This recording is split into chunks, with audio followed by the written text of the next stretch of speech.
Hello everyone की खबर सकलोके मोर चेनेलলৈ स्वागतम जनाइছো। আজি আপোনালোকলৈ লৈ আহিছো প্লামৰ এটি ৰেচিপি অতি সহজ বনাবলে আৰু অতি কম সামগ্ৰীৰে বনাইছো। মাত্ৰ দুটা ইনগ্ৰেডিয়েন্টছ ব্যৱহাৰ কৰিছো।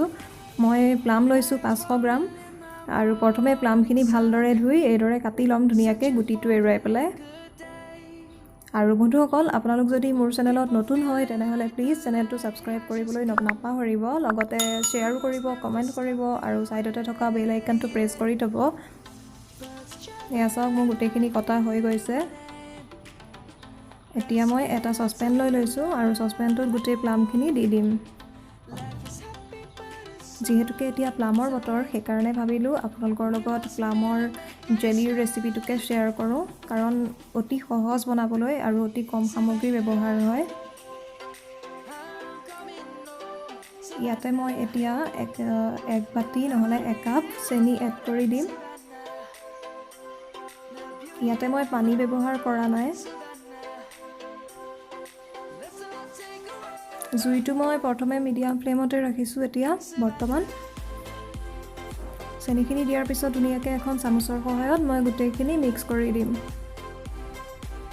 যাতে গুটে প্লামখিনিত চেনিখিনি সোমাই যায়, মিঠাটো হয়। পানী ব্যৱহাৰ কৰিব নালাগে আচলতে, কাৰণ আমাৰ ইয়াৰ পৰা পানী ওলাবই, অলপ পিছত দেখিবই যথেষ্টখিনি পানী ওলাব ইয়াৰ পৰা, যেহেতুকে চেনিও দিছো ইয়াতে আৰু খুব ঘনাই লৰাই থাকিব লাগিব। জুইটো মই মিডিয়াম ফ্লেমতো দিছো, মাজে মাজে লো কৰিও দিছো। আপোনালোকক মই সময়টো কৈ নিদিওঁ, কাৰণ আপোনালোকে এনেদৰে বনাই থাকিলে গম পাবই।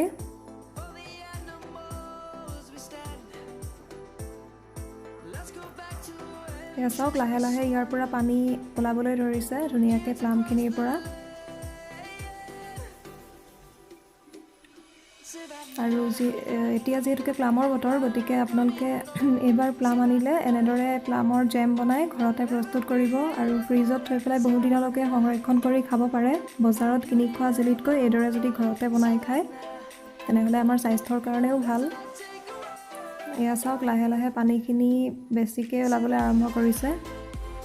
জুইটো এতিয়া মই মিডিয়াম কৰি দিছো, মাজে মাজে লো কৰি দিওঁ আৰু খুব ঘনাই লৰাই থাকিব লাগিব, নহলে তলত লাগিও যাব পাৰে।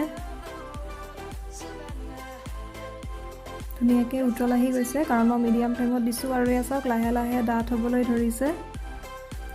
আপোনালোকে ইচ্ছা কৰিলে এখিনি গ্ৰাইণ্ড কৰিও ল'ব পাৰে ধুনিয়াকৈ প্লামখিনি কটাৰ পিছত, কিন্তু মই গ্ৰাইণ্ড কৰা নাই, কাৰণ কিছুমানৰ ঘৰত হয়তো মিক্সি নাথাকিবও পাৰে, সেইকাৰণে এনেদৰে কাটি পেলাই দেখুৱালো। চাওক লাহে লাহে কি ধুনিয়াকৈ ডাঠ হ'বলৈ ধৰিছে আৰু ইয়াত মই কোনো ৰং ব্যৱহাৰ কৰা নাই। এইটো এটা তাৰ প্লামৰ যিটো কালাৰ হয় সেইটো কালাৰৰ পৰাই আহিছে। ইয়াত কোনো মই ফুড কালাৰ ইউজ কৰা নাই। ফুড কালাৰ ইউজ নকৰাকৈ দেখিছেনে ইমান ধুনীয়া ৰং আহিছে। লাহে লাহে ডাঠ হ'বলৈ ধৰিছে, খালি খুব ঘনাই লৰাই থাকিব লাগে যদি আপোনালোকে মিডিয়াম ফ্লেমত দিয়ে। আৰু এতিয়া মই চেক কৰিম হৈছেনে নাই।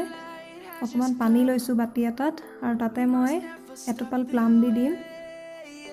আৰু চাওক প্লামখিনি যদি এনেদৰে গোটা বান্ধি পানীত ৰৈ যায় তেতিয়া গম পাব যে আমাৰ জেলিখিনি ৰেডি হৈ গৈছে। আৰু যদি বিয়পি পৰে তেতিয়া গম পাব যে আমাৰ প্লামখিনি হোৱা নাই আৰু অকণমান সময় লৰাব লাগিব। এয়া চাওক আমাৰ ইমান ধুনীয়াকৈ প্লামৰ জেলি হৈ গ'ল। এতিয়া এটা গ্লাছৰ বাটি লৈছো আৰু তাতে মই এইখিনি বাকি দিছো।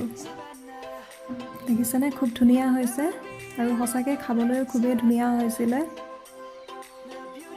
এইদৰে আপোনালোকে বনাই ফ্ৰিজত সংৰক্ষণ কৰি বহু দিনলৈকে খাব পাৰে। আৰু এইবাৰ আপোনালোকে এইটো ৰেচিপি বনাই চাব, একেবাৰে সহজ বনাবলৈ, দেখা পালে ইতিমধ্যে।